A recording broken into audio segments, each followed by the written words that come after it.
गुरुत्वाकर्षण भाग 1। गुरुत्वाकर्षण का परिचय।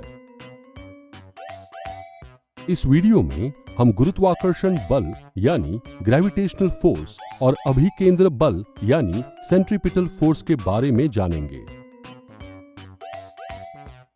हमारी आकाशगंगा में ग्रह सूर्य के चारों ओर कक्षाओं में परिक्रमा करते हैं। हम ये भी जानते हैं कि चंद्रमा भी पृथ्वी के चारों ओर घूमता है। याद करो सर आइजैक न्यूटन, जिन्होंने प्रसिद्ध गति का नियम बताया था। ऐसा कहा जाता है कि 1665 में उन्हें गुरुत्वाकर्षण यानी ग्रेविटेशन का ख्याल तब आया जब उनके सिर पर एक सेब गिरा। यहां पृथ्वी की ओर आकर्षित होने वाली कुछ वस्तुओं के उदाहरण हैं। बारिश हमेशा पृथ्वी की ओर गिरती है। हम देखते हैं कि जैसे ही फुटबॉल जमीन से ऊपर जाती है, वैसे ही ये पृथ्वी पर वापस आकर गिर जाती है। पेड़ की डाली से टूटता हुआ एक सेब जमीन पर गिरता है। इसलिए हम ये कह सकते हैं कि बारिश, फुटबॉल और सेब पृथ्वी की ओर आकर्षित होते हैं। लेकिन क्या वस्तुएं भी पृथ्वी को आकर्षित करती है? अगर हां, तो हम पृथ्वी को सेब की ओर आकर्षित होते हुए क्यों नहीं देख पाते? ऐसा इसलिए क्योंकि गति के द्वितीय नियम से त्वरण किसी वस्तु के द्रव्यमान के व्युत्क्रमानुपाती होता है। पृथ्वी की तुलना में सेब का द्रव्यमान नगण्य है। इसलिए दोनों एक दूसरे को समान बल से आकर्षित करने के बावजूद पृथ्वी का त्वरण सेब से बहुत कम होता है। और यही वजह है कि हम पृथ्वी को चंद्रमा की ओर जाते हुए नहीं देखते।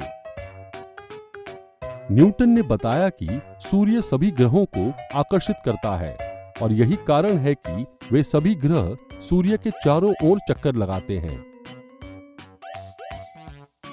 न्यूटन ने यह निष्कर्ष निकाला कि ब्रह्मांड के सभी पिंड एक दूसरे को आकर्षित करते हैं।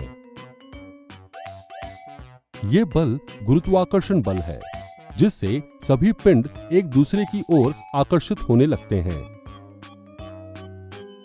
गुरुत्वाकर्षण बल के कारण ही चंद्रमा पृथ्वी के चारों ओर चक्कर लगाता है। वस्तुएं पृथ्वी की सतह पर गिरती हैं और ग्रह सूर्य के चारों ओर चक्कर लगाते हैं।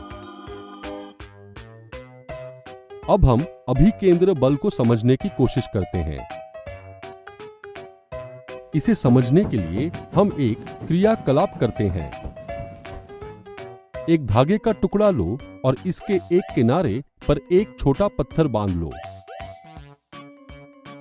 इसके दूसरे सिरे को पकड़ो और इसे क्षैतिज वृत्त में घुमाओ।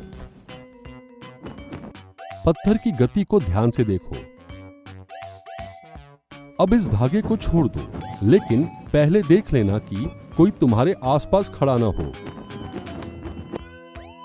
तुम्हें क्या लगता है, क्या होगा जब तुम धागे को छोड़ोगे?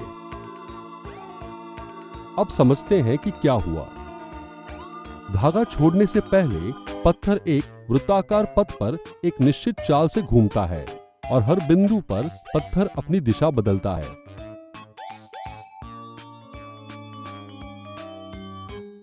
पत्थर की दिशा में परिवर्तन का कारण इसका वेग है।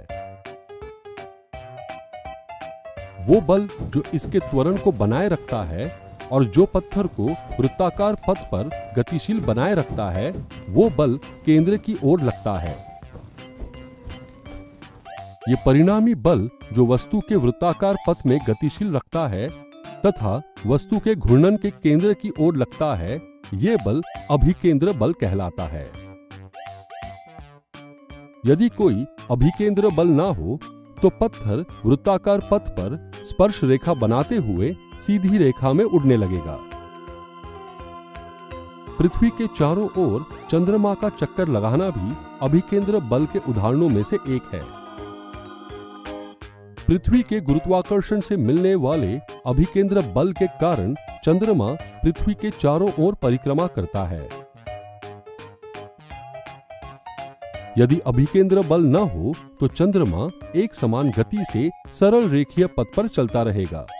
बाय बाय चांद। इस वीडियो में हमने गुरुत्वाकर्षण बल यानी ग्रेविटेशनल फोर्स और अभिकेंद्र बल यानी सेंट्रीपिटल फोर्स के बारे में जाना।